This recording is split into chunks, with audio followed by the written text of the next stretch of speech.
Hello everyone, आज हम पढ़ने वाले हैं कंसंट्रेशन टर्म्स के बारे में। तो कंसंट्रेशन टर्म्स की ज़रूरत हमें पड़ती है सॉल्यूशंस के लिए। सॉल्यूशन क्या होता है? Mixture of solute plus solvent. Solute plus solvent gives solution. So concentration हमें बताती है amount of solute present in the solution.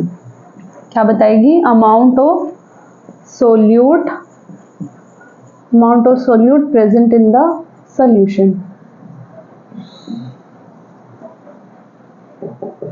Based upon mass of solute,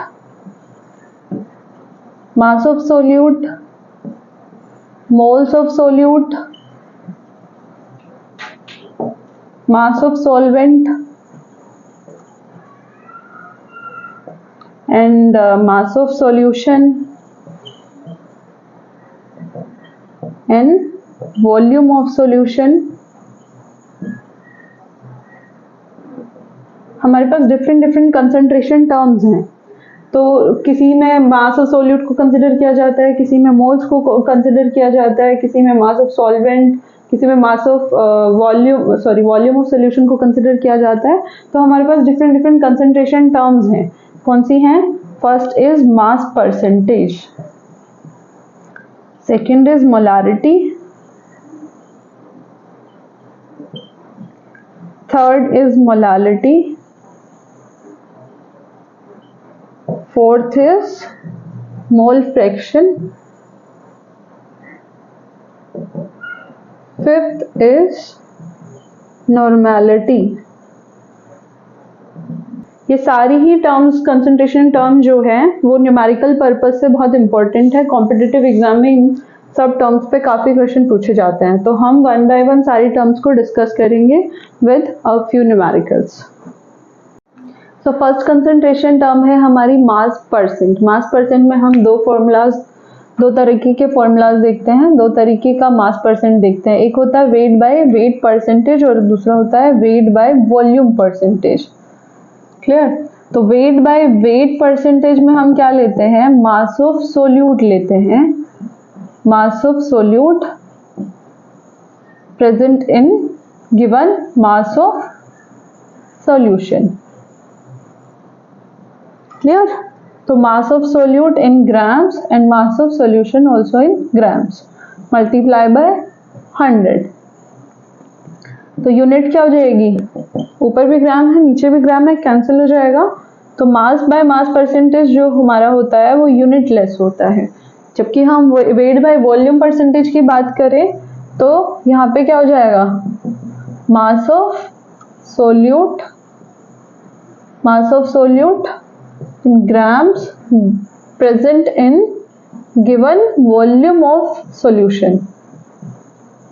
in volume of solution ये होगा हमारा लीटर्स में। तो यूनिट हमारी क्या हो जाएगी? ग्राम पर लीटर और ग्राम पर लीटर, इस तरीके से भी शो कर सकते हैं। तो दोनों में क्या डिफरेंस है? दोनों में मास ऑफ सोल्यूट तो लेना है। Mass of solute weight by weight percentage की अगर हम बात कर रहे हैं तो mass of solute present in given mass of solution. और अगर वेट बाय वॉल्यूम परसेंटेज की बात कर रहे हैं तो mass of solute present in given volume of the solution हमें देखना है। क्वेश्चन से समझते हैं। 2 ग्राम NaOH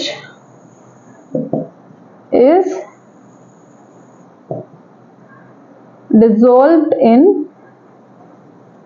क्वेश्चन है if 2 gram NaOH is dissolved in 18 gram of water to make a solution। एक सॉल्यूशन बनाया गया है जिसमें 2 ग्राम NaOH है। सोल्यूट हमारा कितना है? 2 ग्राम है और डिसॉल्व किया गया है 18 ग्राम ऑफ वाटर में, यानी कि सॉल्वेंट का मास हमारा कितना है? 18 ग्राम।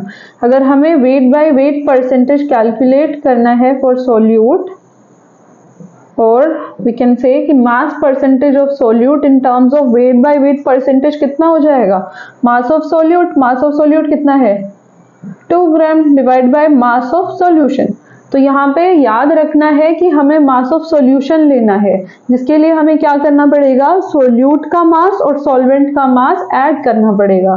तो क्या हो जाएगा? 2 + 18 ग्राम कितना हो जाएगा? Multiply by 100 for percentage. तो 2/20 मल्टीप्लाई बाय 100। सो कितना weight by weight percent of solute कितना हो जाएगा? 10% हो जाएगा। इसी तरह इसके लिए हम देखें, if 2 gram of NaOH is present in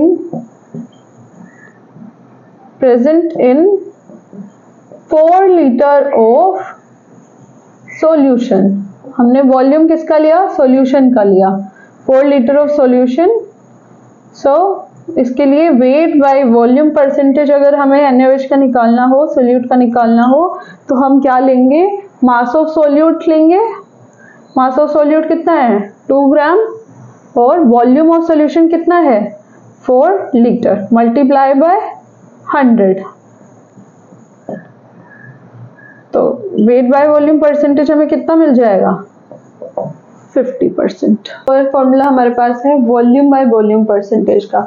volume by volume percentage हम तब लेते हैं जब हमारा सॉल्यूट लिक्विड होता है। तो लिक्विड सॉल्यूट्स के केस में हम क्या करेंगे? वॉल्यूम बाय वॉल्यूम परसेंटेज लेंगे। वॉल्यूम बाय वॉल्यूम परसेंट का फॉर्मूला है volume of the solute divide by volume of the solution multiply by 100 for percentage. तो ऊपर और नीचे दोनों में वॉल्यूम है तो ये यूनिटलेस हो जाएगा। ठीक है, क्वेश्चन से समझते हैं। अगर हमें गिवन है 20% इथेनॉल सॉल्यूशन इन वाटर, अगर हमें दिया गया है कि 20% इथेनॉल सॉल्यूशन है वाटर के अंदर, तो इसका क्या मतलब हो जाएगा? अगर ये वॉल्यूम बाय वॉल्यूम परसेंटेज है तो क्या मतलब हो जाएगा कि 20 ml of ethanol present in water. कितना ml हो जाएगा? वाटर कितना ml हो जाएगा? 20% का मतलब क्या हुआ? 20/100। तो 20 ml हमारा हो गया इथेनॉल, तो 100 ml हमारा क्या हो जाएगा? वाटर। वाटर नहीं होगा। वाटर क्यों नहीं होगा? क्योंकि हमें क्या लेना है? वॉल्यूम ऑफ सॉल्यूशन लेना है। वाटर हमारा यहाँ पे सॉल्वेंट है, तो ये चीज याद रखनी है कि प्रेजेंट इन कितना ml वाटर। तो अगर out of 100 ml solution 20 ml हमारा सॉल्यूट है, तो सॉल्वेंट कितना बचेगा? 80 ml। Present in 80 ml of water. Second concentration term हमारी है मोलैरिटी। मोलैरिटी में क्या देखा जाता है? Number of moles of solute present in given volume of solution. पिछले दोनों फॉर्मूलाज में हमने क्या देखा था? मास ऑफ सोल्यूट देखा था। यहाँ पे हमें क्या कंसिडर करना है? Number of moles of solute consider करना है। तो फॉर्मूला अगर मैं लिखूं मोलैरिटी का, क्या हो जाएगा? Present in given volume of solution, given volume of solution. तो नंबर ऑफ मोल्स हमें लेना है मोल्स के टर्म में, और वॉल्यूम जो लेना है हमें वो लीटर में लेना है। Given volume of solution in litre. ठीक है, याद रखना है कि number of moles of solute present in given volume of solution in litre. ठीक है, तो यूनिट क्या हो जाएगी? मोल पर लीटर, और कैसे लिख सकते हैं? मोल पर लीटर। क्लियर? और इसको हम मोलर से भी लिख सकते हैं। Unit of molarity is molar, और इसका सिंबल होता है capital M। Capital M। Molarity को हम कैपिटल M से लिख सकते हैं। तो मैं क्या लिख सकती हूँ? Molarity M। कैपिटल M अगर मैंने लिखा है कंसंट्रेशन टर्म में, तो उसका मतलब है मोलैरिटी। उसकी यूनिट भी मोलैरिटी है, कैपिटल M से हम शो कर सकते हैं। ऐसे तो लीटर में लेना है, बट क्वेश्चंस में क्या होता है, सॉल्यूशन ml में गिवन होता है, तो उसके लिए हमें क्या करना पड़ेगा, पहले उसको लीटर में कन्वर्ट करना पड़ेगा। तो हम क्या कर सकते हैं, लीटर में कन्वर्ट, लीटर ml को लीटर में कन्वर्ट करने के लिए, तो अगर वॉल्यूम ऑफ सॉल्यूशन क्या है हमारा, ml में है, इन ml, तो हम ऊपर क्या करेंगे, 1000 से मल्टीप्लाई कर देंगे। क्यों मल्टीप्लाई कर रहे हैं, क्योंकि 1 ml is equal to 1/1000 litre. Clear. तो दोनों फॉर्मूला को कोरिलेट करने के लिए क्या करना पड़ेगा, वॉल्यूम ऑफ सॉल्यूशन तो हम ml में ले लेंगे, बट फॉर्मूला में ऊपर 1000 से मल्टीप्लाई कर देंगे। इसका एक क्वेश्चन देख लेते हैं। मोलारिटी के लिए क्या चाहिए, number of moles of solute चाहिए। तो सबसे पहले हम क्या कर लेंगे, number of moles of solute calculate कर लेंगे।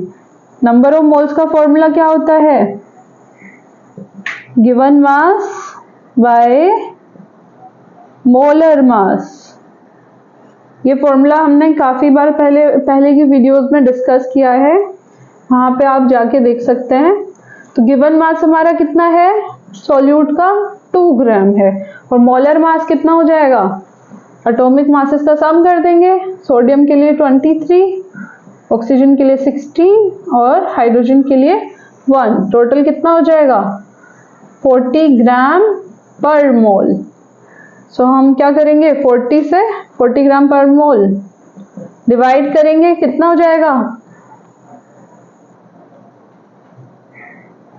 0.05 मोल्स। तो नंबर ऑफ मोल्स कैलकुलेट कर लिया, बाकी हमें सॉल्यूशन का वॉल्यूम जो है वो गिवन है। तो हम क्या लिख सकते हैं, molarity is equal to 0.05 divide by volume of solution हमारा कितना है 4 लीटर्स है। तो हम इसको सॉल्व कर लेंगे, कितना हो जाएगा,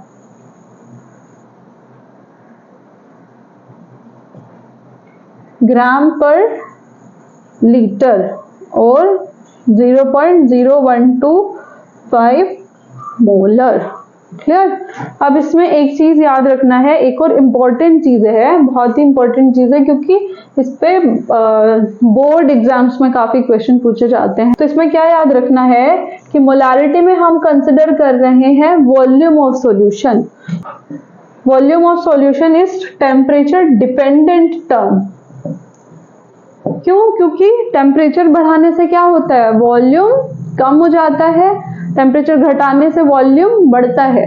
तो टेम्परेचर से वॉल्यूम अफेक्ट होता है, इसलिए हमारी मोलारिटी जो है वो टेम्परेचर से अफेक्ट होगी। टेम्परेचर बढ़ाने घटाने से मोलारिटी पे इफेक्ट पड़ता है।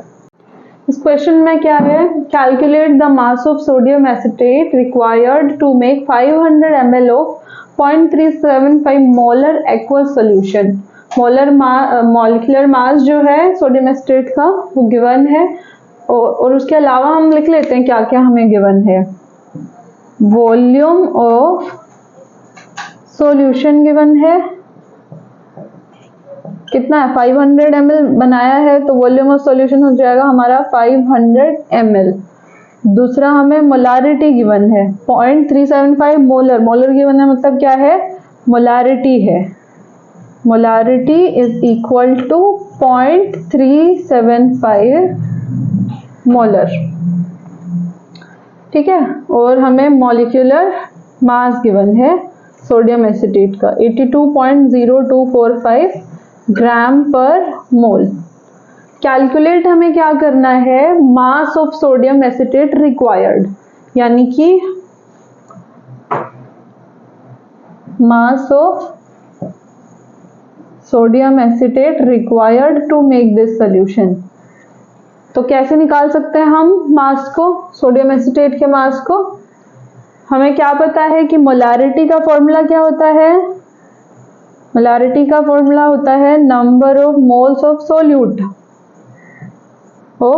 सोल्यूट क्या है हमारा, sodium acetate present in volume of solution. Volume of solution हमारा यहाँ ml में है, मल्टीप्लाई कर देंगे 100 से। मोलैरिटी हमें ऑलरेडी गिवन है, तो इस फॉर्मूला से हम क्या कैलकुलेट कर लेंगे, नंबर ऑफ मोल्स कैलकुलेट कर लेंगे। नंबर ऑफ मोल कैलकुलेट करके फिर हमें मास ऑफ सोडियम एसीटेट पता चल जाएगा। देखते हैं कैसे पता चलेगा। मोलैरिटी का वैल्यू है 0.375 equal to number of moles divide by volume कितना है 500 ml, तो ml में है तो मल्टीप्लाइड बाय 1000, तो नंबर ऑफ मोल्स कितना आ जाएगा यहाँ से। नंबर ऑफ मोल्स के लिए क्या करेंगे, इधर मल्टीप्लाई हो जाएगा, 1000 से डिवाइड करेंगे, सोल्व करने पे वैल्यू आएगी 0.187 मोल। नंबर ऑफ मोल्स हमें मिल गया। नंबर ऑफ मोल्स का फॉर्मूला क्या होता है, number of moles is equal to given mass divide by molecular या मोलर मास। ठीक है, तो गिवन मास हमें कैलकुलेट करना है। गिवन मास हमारा कितना हो जाएगा, number of moles multiply by molecular mass, number of moles into molecular mass. Number of moles हमने कितना कैलकुलेट किया है, 0.187 कैलकुलेट किया है, तो 0.187 multiply by 82 0.0245, that will be equal to almost 15 grams। Clear, तो यहाँ से हमें क्या पता चल गया, मास ऑफ सोडियम एसीटेट कितना रिक्वायर होगा to make 500 ml of 0.375 molar for solution.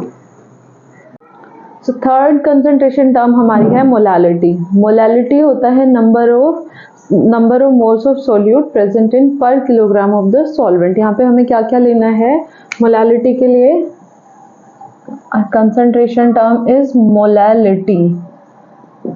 इसमें हम क्या देखते हैं, number of moles of solute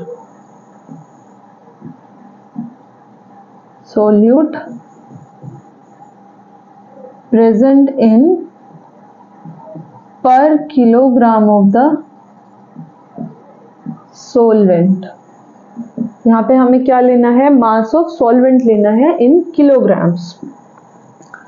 तो मोलालिटी का फॉर्मूला हम क्या लिख सकते हैं, molality is equal to number of moles of solute, number of moles of solute present in per kilogram of solvent, यानी कि प्रेजेंट इन मास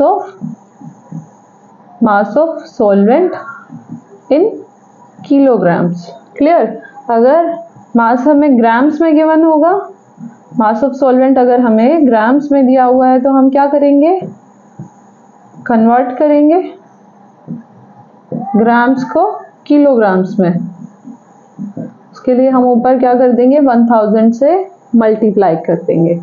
ठीक है, मोलारिटी में जैसे किया था ना, वॉल्यूम को ml से लीटर में चेंज करने के लिए 1000 से ऊपर मल्टीप्लाई किया था, सिमिलरली यहाँ भी हम क्या करेंगे, मास ऑफ सॉल्वेंट अगर हमें ग्राम्स में गिवन है तो हम उसको 1000 से ऊपर मल्टीप्लाई कर देंगे।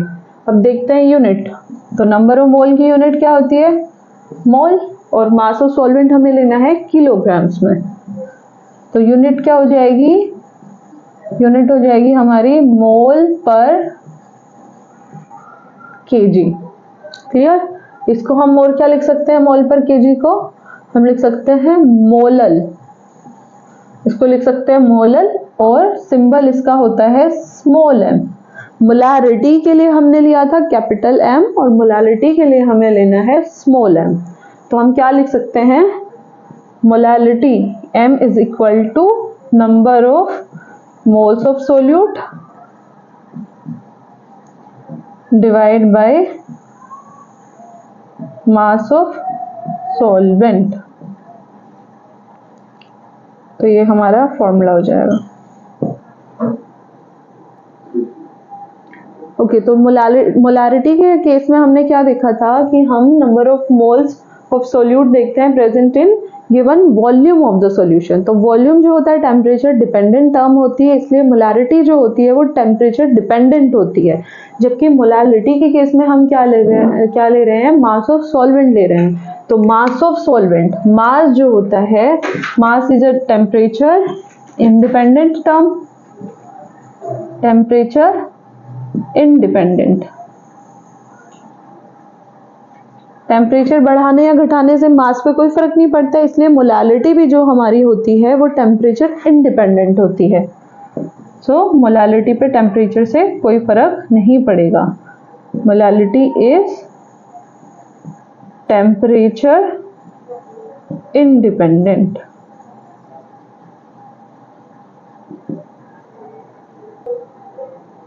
तो क्वेश्चन में हमें दिया है solution contains 25 moles of sucrose in 1 kilogram of solvent, calculate the molality of solution. तो मोलालिटी के लिए क्या फॉर्मूला है हमारे पास? मोलालिटी को हम किससे डिनोट करते हैं? स्मॉल m से। So molality is equal to number of moles of solute, number of moles of solute present per kilogram of solvent. तो हमें क्या क्या गिवन है? नंबर ऑफ मोल्स गिवन है, नंबर ऑफ मोल्स 25 है, और मास ऑफ सॉल्वेंट भी हमें गिवन है। मास ऑफ सॉल्वेंट कितना गिवन है? 1 kg गिवन है। दोनों चीजें गिवन है हमें, तो नंबर ऑफ मोल्स की वैल्यू रख देंगे 25 और मास ऑफ सॉल्वेंट की वैल्यू हो जाएगी 1। तो हमारे पास मोलालिटी कितनी आ जाएगी? Simply 25 molal. इस क्वेश्चन में हमें क्या दिया है? Density of 3 molar solution of NaCl is 1.25 ग्राम पर ml, calculate the molality of solution. तो यहाँ पे हमें डेंसिटी गिवन है, density of solution NaCl solution, density is 1.25 ग्राम पर ml। दूसरी चीज हमें क्या गिवन है? मोलारिटी गिवन है, मोलारिटी है 3 मोलर, और हमें कैलकुलेट क्या करना है? मोलालिटी कैलकुलेट करना है। मोलालिटी के लिए हमें क्या चाहिए? Number of moles of solute चाहिए, दूसरा हमें चाहिए मास ऑफ सॉल्वेंट इन किलोग्राम्स। तो हम मोलारिटी की हेल्प से नंबर ऑफ मोल्स कैलकुलेट कर सकते हैं। कैसे? मोलारिटी का फॉर्मूला होता है number of moles of solute present in given volume of the solution. So 3 molar है, 3 मोलर का मतलब क्या हुआ? Number of mole is equal to 3 present per litre of the solution, यानी कि 3 moles are present in 1 litre of solution. उसी से क्या बनेगा? 3/1 लीटर करके क्या मिलेगा हमें? 3 मोलर मिलेगा। तो 3 मोलर को हम क्या बोल सकते हैं? 3 moles of solute present in 1 litre of solution. So यहाँ से हमें दो चीजें मिल गई। क्या क्या मिला हमें यहाँ से? नंबर ऑफ मोल्स मिला equal to 3 and volume of solution मिला 1 लीटर। तो हम क्या कर सकते हैं? नंबर ऑफ मोल्स तो हमें मिल गए, वॉल्यूम की हेल्प से और डेंसिटी की हेल्प से हम क्या निकाल सकते हैं? Mass of solution. Volume of solution है, डेंसिटी ऑफ सॉल्यूशन है। डेंसिटी का फॉर्मूला क्या होता है? Density is equal to mass divide by volume. Clear? तो वॉल्यूम ऑफ सॉल्यूशन और डेंसिटी ऑफ सॉल्यूशन दोनों हमारे पास है, तो हम मास ऑफ सॉल्यूशन कैलकुलेट कर लेंगे। कैसे करेंगे? मास of solution will be equal to density of solution multiplied by volume of the solution। 1.25 multiplied by 1 litre.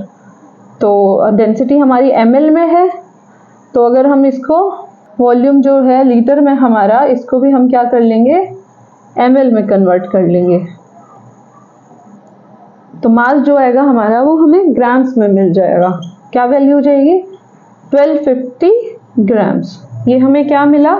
Mass of solution मिला, मास ऑफ सॉल्यूशन मिला। जबकि हमें फॉर्मूला में क्या चाहिए? मोलालिटी के फॉर्मूला में हमें चाहिए नंबर ऑफ मोल्स चाहिए सॉल्यूट के, जो कि हमें मिल चुके हैं। दूसरा हमें चाहिए मास of solvent, mass of solvent, और हमारे पास आया क्या है? अभी मास ऑफ सॉल्यूशन आया है। तो अगर हम मास ऑफ सॉल्यूशन में से मास ऑफ सोल्यूट को माइनस कर देंगे तो हमें मास ऑफ सॉल्वेंट मिल जाएगा। तो हमें क्या करना है, मास ऑफ सोल्यूट चाहिए।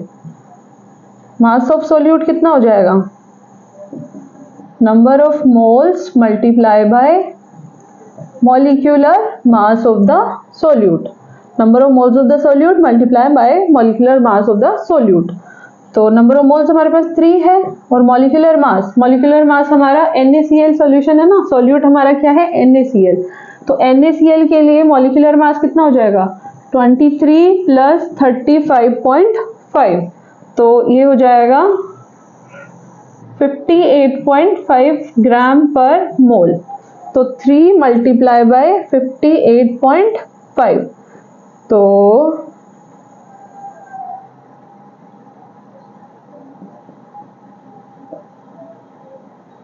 वैल्यू हो जाएगी हमारे पास यहाँ पे 175.5 grams.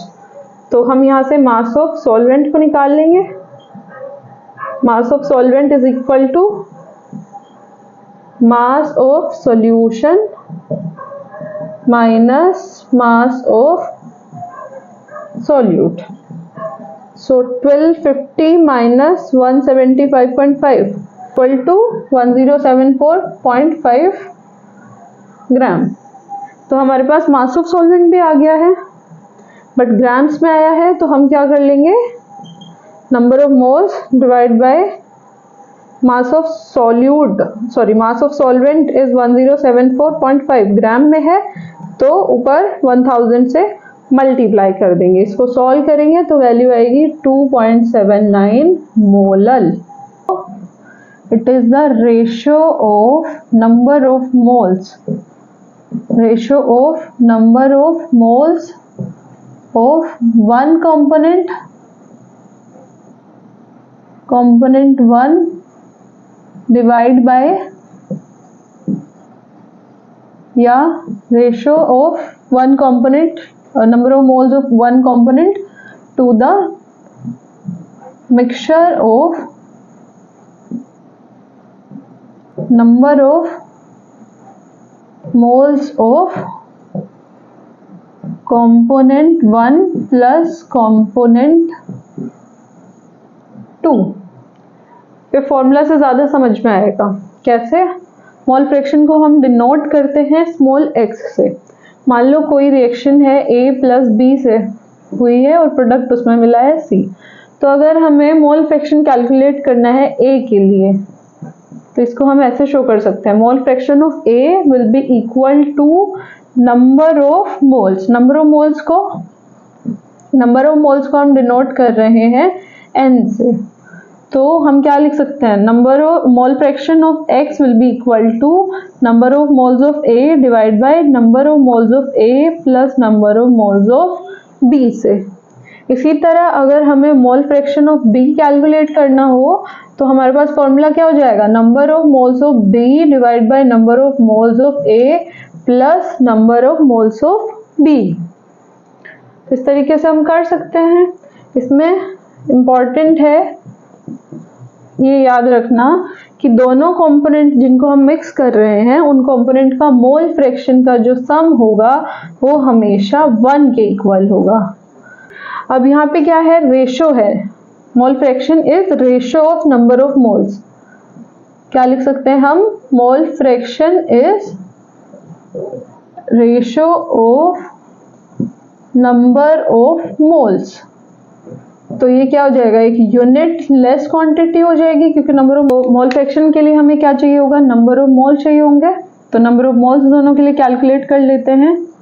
Number of moles of NaOH is equal to given mass of the NaOH divided by molecular mass of the NaOH। कितना हो जाएगा, 23 plus 16 plus 1 is equal to 40 grams divide by 40। तो हमारे पास नंबर ऑफ मोल्स कितना आया, 2 आया for NaOH। इसी तरह से हम कैलकुलेट कर लेंगे वाटर के लिए भी नंबर ऑफ मोल्स। तो गिवन मास इज 90, वाटर का मोलर मास होता है 18, डिवाइड करेंगे तो कितना आ जाएगा 5। ओके, तो दोनों के नंबर ऑफ मोल्स आ गए हमारे पास।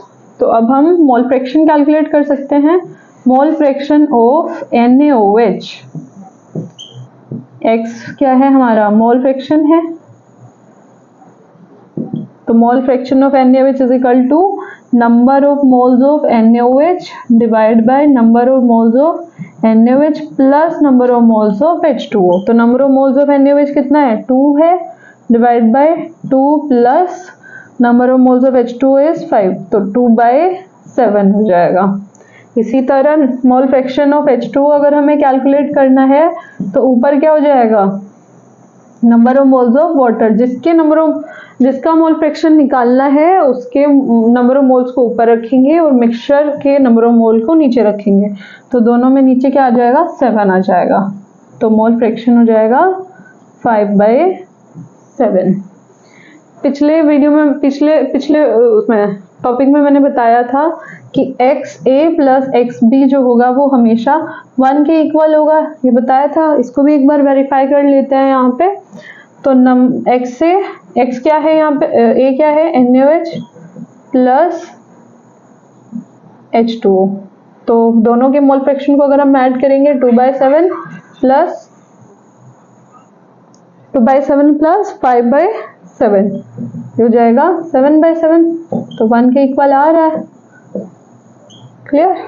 सो फिफ्थ कंसंट्रेशन टर्म है हमारी नॉर्मेलिटी। नॉर्मेलिटी क्या होता है, number of gram equivalents present in per litre of solution. तो फॉर्मूला हो जाएगा हमारा नॉर्मेलिटी का, normality is equal to number of ग्राम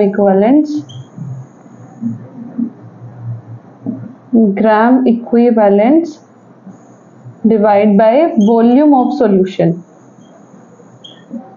और वॉल्यूम ऑफ सॉल्यूशन हमें किस में लेना है, लीटर्स में।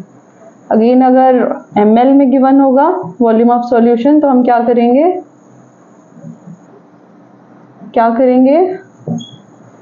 वॉल्यूम ऑफ सॉल्यूशन अगर ml में होगा तो ऊपर 1000 से मल्टीप्लाई कर देंगे।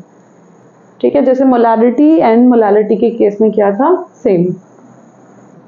तो यूनिट क्या हो जाएगी, नंबर ऑफ ग्राम इक्विवेलेंट्स की यूनिट हो जाएगी इक्विवेलेंट, एंड वॉल्यूम के लिए लीटर, तो इसको बोल सकते हैं इक्विवेलेंट पर लीटर, जिसको नॉर्मल भी बोल सकते हैं, normal. So and symbol for normality is N, capital N। तो यहाँ पे हम ले रहे हैं number of gram equivalent. Gram equivalent equal होता है given mass divide by equivalent mass. Equivalent mass या इक्विवेलेंट वेट लिया जाता है। नंबर ऑफ मोल कैलकुलेट करने के लिए गिवन मास को मॉलिक्यूलर मास से डिवाइड करते हैं, और number of gram equivalents calculate करने के लिए गिवन मास को इक्विवेलेंट मास से डिवाइड करते हैं। इक्विवेलेंट मास और मॉलिक्यूलर मास में क्या डिफरेंस है, क्या रिलेशन है? तो जो इक्विवेलेंट वेट या इक्विवेलेंट मास जो होता है वो हमारा इक्वल होता है molecular mass divide bye n factor. कहा कि इक्विवेलेंट वेट को हम कैलकुलेट कर सकते हैं मॉलिक्यूलर वेट को या एटॉमिक वेट को n फैक्टर से डिवाइड करके। तो ये n फैक्टर की वैल्यू क्या होती है, n फैक्टर होता क्या है? तो अगर हम बात करें डिफरेंट एलिमेंट्स की, तो एलिमेंट्स के केस में n फैक्टर होता है वैलेंसी, n फैक्टर होगा वैलेंसी। जैसे अगर हम कार्बन की बात करें तो कार्बन के केस में n फैक्टर क्या हो जाएगा, 4। क्यों? क्योंकि कार्बन की वैलेंसी इज 4। तो इक्विवेलेंट मास अगर हम देखें, इक्विवेलेंट मास ऑफ एलिमेंट, तो उसके लिए क्या फॉर्मूला हो जाएगा, एटॉमिक मास ऑफ एलिमेंट। क्योंकि एलिमेंट के केस में मॉलिक्यूलर मास नहीं होता, एलिमेंट एटम के फॉर्म में एग्जिस्ट करते हैं, तो atomic mass divide bye n factor यहाँ पे क्या है, वैलेंसी है। तो एलिमेंट्स के लिए इक्विवेलेंट मास हो जाएगा atomic mass divide bye valency के इक्वल। सो एसिड्स के केस में वैल्यू ऑफ n फैक्टर होगी बेसिसिटी के इक्वल। बेसिसिटी क्या होता है, number of replaceable hydrogens. Replaceable hydrogen या हम बोल सकते हैं कि कोई भी एसिड सॉल्यूशन में कितने H पॉजिटिव आयंस को रिलीज करेगा। So number of hydrogens released in the solution. ठीक है, तो हमको एक एक H पॉजिटिव आयन मिलेगा। तो इनके केस में बेसिसिटी क्या हो जाएगी, बेसिसिटी हो जाएगी 1 की इक्वल। तो हम इनको क्या बोल सकते हैं, मोनो बेसिक एसिड्स बोल सकते हैं। ये हो जाएंगे मोनो बेसिक एसिड्स। दूसरा हमारा है H2SO4 sulphuric acid and oxalic acid. दोनों के पास क्या है, 2 हाइड्रोजन्स है और दोनों को ये सॉल्यूशन में रिलीज कर सकते हैं। 2H पॉजिटिव रिलीज करेंगे तो यहाँ पे बेसिसिटी हो जाएगी 2 के इक्वल। इनको बोलेंगे डाई बेसिक एसिड्स। क्लियर। अब एक इम्पॉर्टेंट एग्जांपल है, इसको ध्यान से देखना है। H3PO3 एंड H3PO4 का केस है। फॉस्फोरस एसिड, तो ये है फॉस्फोरिक एसिड। सो अगर हम कन्वेंशनल फॉर्मूला के बेस पे बात करें, कन्वेंशनल बेसिस पे जाएं, तो दोनों ही एसिड के केस में क्या होना चाहिए, 3 H पॉजिटिव रिलीज होने चाहिए। तो बेसिसिटी दोनों की 3 होनी चाहिए, बट ऐसा होता नहीं है। क्यों नहीं होता, क्योंकि हमारे पास रूल क्या है, नंबर ऑफ रिप्लेसेबल हाइड्रोजन्स या number of hydrogens released in the solution को हम बेसिसिटी के लिए काउंट करते हैं। तो हम इनको देखेंगे इनके स्ट्रक्चर से कि क्या इनके पास जो सारी हाइड्रोजन्स प्रेजेंट है वो रिप्लेसेबल हैं कि नहीं है। तो यहाँ पे क्या हो जाएगा, 2 H पॉजिटिव है, 2 H पॉजिटिव रिलीज होंगे। क्यों, क्योंकि OH बॉन्ड जो है वो इजीली ब्रेक हो सकता है, तो यहाँ पे H पॉजिटिव रिलीज हो जाएगा। जबकि PH बॉन्ड जो है वो स्ट्रॉन्ग बॉन्ड होता है, स्ट्रॉन्ग बॉन्ड है, सोल्यूशन में ये बॉन्ड ब्रेक नहीं होता है। ब्रेक नहीं होगा तो ये H पॉजिटिव आयन रिलीज नहीं करेगा। तो यहाँ पे बेसिसिटी सिर्फ कितना होगा, बेसिसिटी यहाँ पे होगा 2। जबकि फॉस्फोरिक एसिड के पास में क्या है, 3 OH बॉन्ड्स हैं। ये तीनों बॉन्ड ब्रेक हो सकते हैं सॉल्यूशन में और 3 H पॉजिटिव को रिलीज कर सकते हैं। तो यहाँ पे बेसिसिटी हमारे पास क्या हो जाएगी, 3 हो जाएगी। H3PO3 के केस में, फॉस्फोरस एसिड के केस में क्या हो जाएगी, बेसिसिटी 2 और H3PO4 के केस में हो जाएगी 3। क्लियर। इसको बोलेंगे ट्राई बेसिक एसिड और इसको बोलेंगे di basic acid. Tetra basic acid होता है। तो टेट्रा बेसिक एसिड का एग्जांपल क्या है, तो टेट्रा बेसिक एसिड का एग्जांपल है H4P2O7। यहाँ पे सॉल्यूशन में 4 H पॉजिटिव आयंस रिलीज होते हैं। अगर हम बात करें बेसिस की, तो बेसिस के केस में n फैक्टर होता है एसिडिटी के इक्वल। एसिडिटी, एसिडिटी क्या होगा, number of OH negative ions released in the solution, released in the solution, or number of H positive ions accepted in the या from the solution, accepted from the solution। जैसे कि हम बात करें AlOH3 aluminium hydroxide की अगर हम बात करें, तो इसके केस में हमारे पास 3 OH ग्रुप्स हैं। तीनों OH ग्रुप अगर हम सॉल्यूशन के अंदर इस कंपाउंड को डालते हैं तो तीनों OH ग्रुप रिलीज कर देगा ये compound. So in solution AlOH3 can release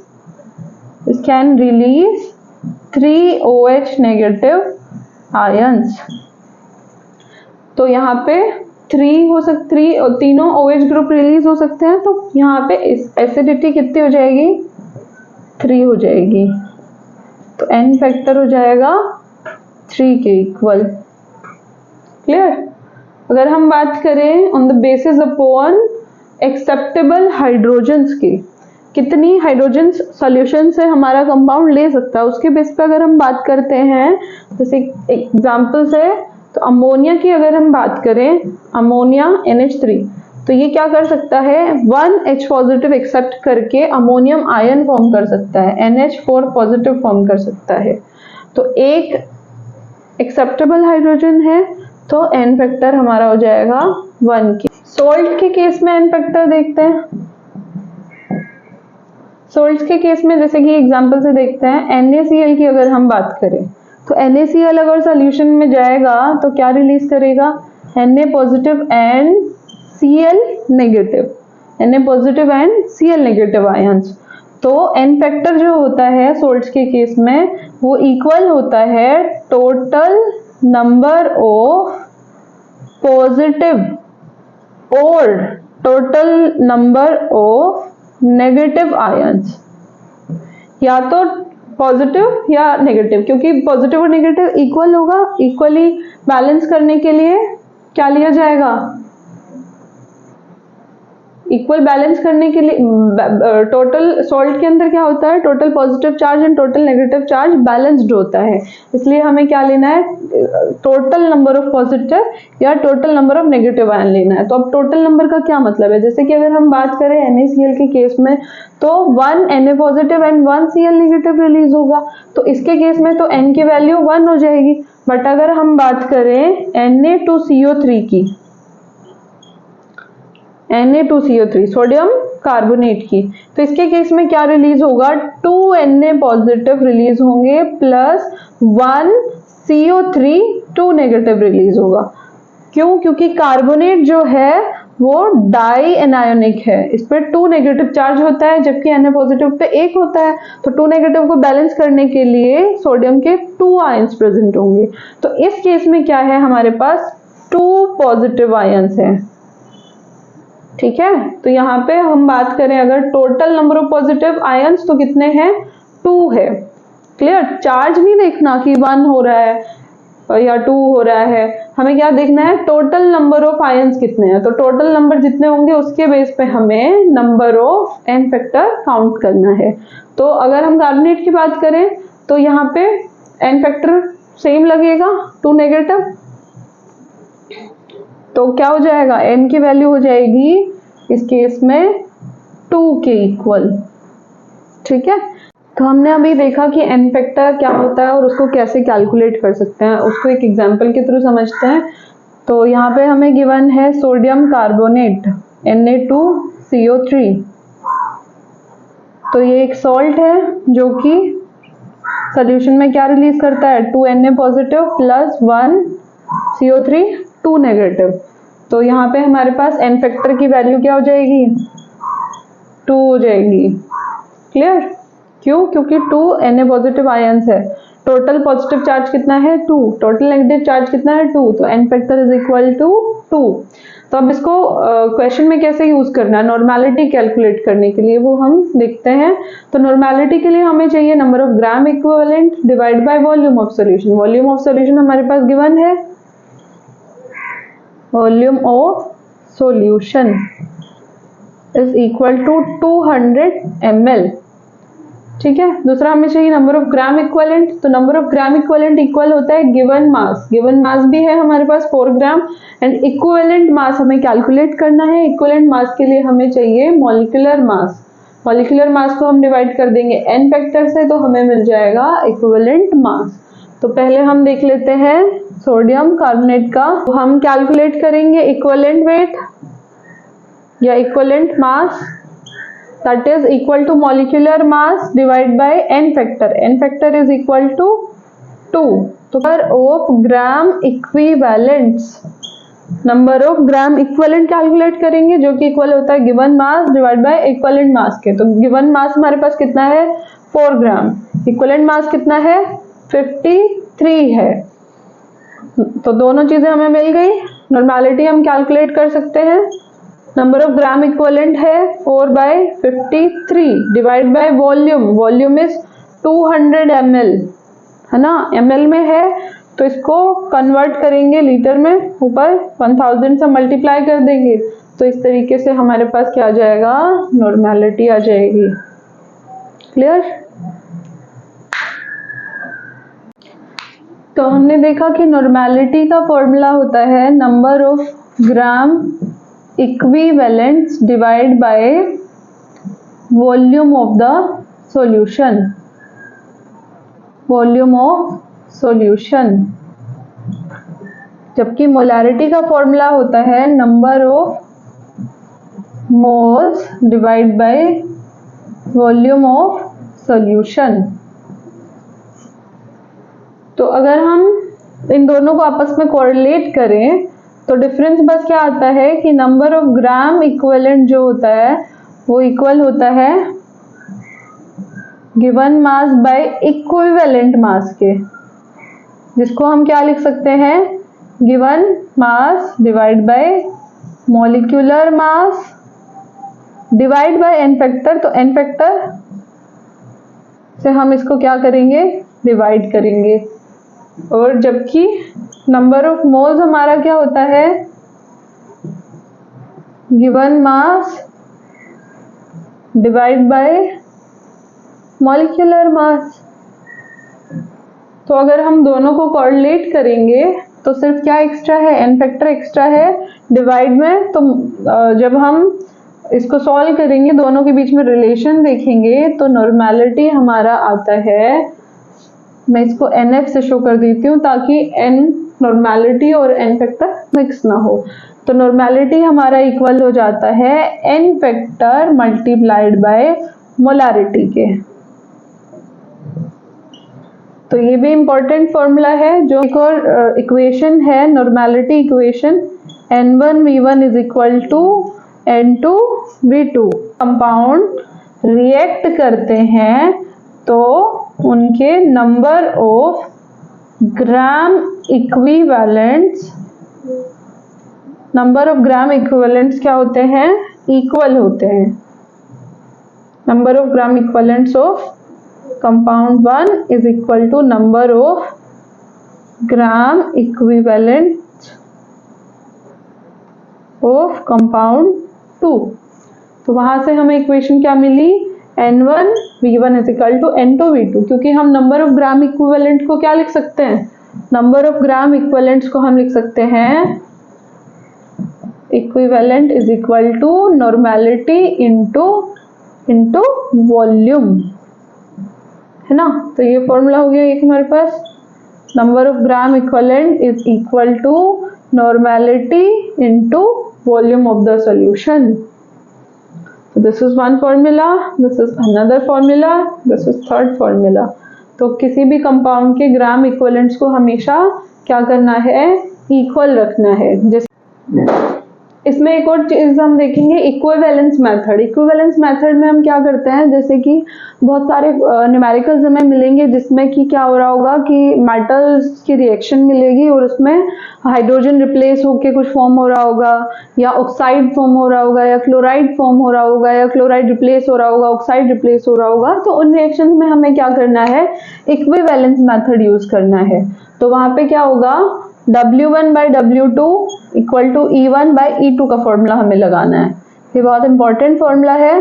तो यहाँ पे W1 क्या है, W1 is given weight of the metal and W2 is given weight of जो भी हमारा एलिमेंट रहेगा दूसरा, वेदर इट्स हाइड्रोजन और ऑक्सीजन और क्लोरीन। मैं तीनों के केस को अलग अलग से भी एक्सप्लेन करके बता दूंगी। और E1 क्या हो जाएगा, equivalent weight of E1 is equivalent weight of metal and E2 is equivalent weight of these elements। For example one by one हम बात करते हैं। फर्स्ट केस हम लेते हैं हाइड्रोजन डिस्प्लेसमेंट का। हाइड्रोजन डिस्प्लेसमेंट की अगर हम बात करें तो क्या हो जाएगा, W1 हमारा हो जाएगा given weight of the metal. कोई भी मेटल जो है वो रिएक्शन करके हाइड्रोजन रिप्लेस कर रहा है, तो divide by weight of hydrogen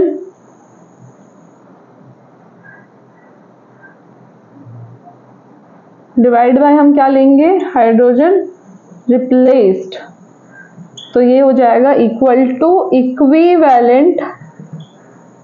equivalent weight of metal divide by equivalent weight of hydrogen. तो मेटल का इक्विवेलेंट वेट, जो भी मेटल गिवन होगी क्वेश्चन में वो लेंगे, डिवाइड बाय हाइड्रोजन का इक्विवेलेंट वेट कितना होता है, 1 के इक्वल होता है। तो हाइड्रोजन रिप्लेसमेंट के केस में हमारा फॉर्मूला क्या बन जाएगा, W1 by W2 is equal to metal का इक्विवेलेंट वेट डिवाइड बाय 1। ठीक है, ये हो गया हाइड्रोजन रिप्लेसमेंट का केस। सेकंड केस है ऑक्साइड का। ऑक्साइड के केस में क्या हो जाएगा, W1 by W2 is equal to equivalent weight of the metal divide by equivalent weight of oxide. तो equivalent weight of oxide, oxygen, तो ऑक्सीजन का इक्विवेलेंट वेट कितना हो जाएगा, हमारे पास क्या होता है, इक्विवेलेंट वेट ऑफ ऑक्सीजन 8 होता है। तो फॉर्मूला हमारे पास क्या बन जाएगा, W1 by W2 is equal to EM by 8। Clear, equivalent weight of metal. Third हमारे पास क्या फॉर्मूला है, क्लोरीन एक्सचेंज का, क्लोरीन का फॉर्मूला, क्लोरीन मेथड अगर हमारे पास होगा तो हमें क्या लेना है, W1 by W2 is equal to equivalent weight of metal divide by equivalent weight of chlorine. Chlorine के केस में इक्विवेलेंट वेट कितना हो जाएगा, M बाय 35.5 हो जाएगा। ठीक है, तो हमारे पास फॉर्मूला क्या था, W1 divide by W2 is equal to E1 by E2। Replacement method में हमने पढ़ा था, क्या पढ़ा था कि mass of metal, given mass of metal divide by mass of replaceable hydrogen, mass of replaceable hydrogen. Hydrogen oxide और chloride 3 case पढ़े थे, तो हाइड्रोजन का केस हमें देखना है यहाँ पे, तो इक्वल हो जाएगा equivalent weight of metal divide by equivalent weight of hydrogen, जो कि हमने पढ़ा था E बाय मेटल का इक्विवेलेंट वेट डिवाइड बाय 1 के इक्वल होगा। तो मास ऑफ मेटल हमें गिवन है 12 ग्राम, वेट ऑफ हाइड्रोजन हमें कैलकुलेट करना है, और इक्विवेलेंट वेट ऑफ मेटल हमें कैलकुलेट करना पड़ेगा। तो इक्विवेलेंट वेट ऑफ मेटल के केस में हमने क्या पढ़ा था, मेटल के केस में हमने पढ़ा था n factor is equal to valency, है ना। अब मेटल जो हमारी है मैग्नीशियम, ये एटॉमिक फॉर्म में है, तो इक्विवेलेंट मास हमारा किसके इक्वल हो जाएगा, atomic mass divide bye valency के इक्वल हो जाएगा। एटॉमिक मास हमें गिवन है 24 है, वैलेंसी जो होती है मैग्नीशियम की वो 2 है। 2 क्यों है, क्योंकि अल्कलाइन अर्थ मेटल है, इनके आउटर शेल में 2 इलेक्ट्रॉन्स है, तो वैलेंसी इक्वल हो जाएगी अल्कलाइन अर्थ मेटल के सारे एलिमेंट्स की 2 के इक्वल। तो इक्विवेलेंट वेट हमारे पास मेटल का आ गया है 12 ग्राम के इक्वल। तो सॉल्व कर लेंगे हम, 12 by WH is equal to 12 by equivalent weight of hydrogen that is equal to 1। तो यहाँ से हमारे पास क्या आ जाएगा, weight of hydrogen produced that is equal to 1 gram. तो वेट हमारे पास आ चुका है, तो हम क्या कैलकुलेट कर लेंगे, नंबर ऑफ मोल्स कैलकुलेट कर लेंगे। तो फॉर्मूला है गिवन वेट या given mass divide by molecular mass is equal to given weight कितना है 1 ग्राम, और मॉलिक्यूलर वेट कितना हो जाएगा, हाइड्रोजन गैस प्रोड्यूस हो रही है, H2 प्रोड्यूस हो रहा है, H2 के लिए कितना हो जाएगा 2 ग्राम पर मोल हो जाएगा। तो divide by 2 is equal to 0.5 moles. तो आंसर हो जाएगा ऑप्शन फर्स्ट।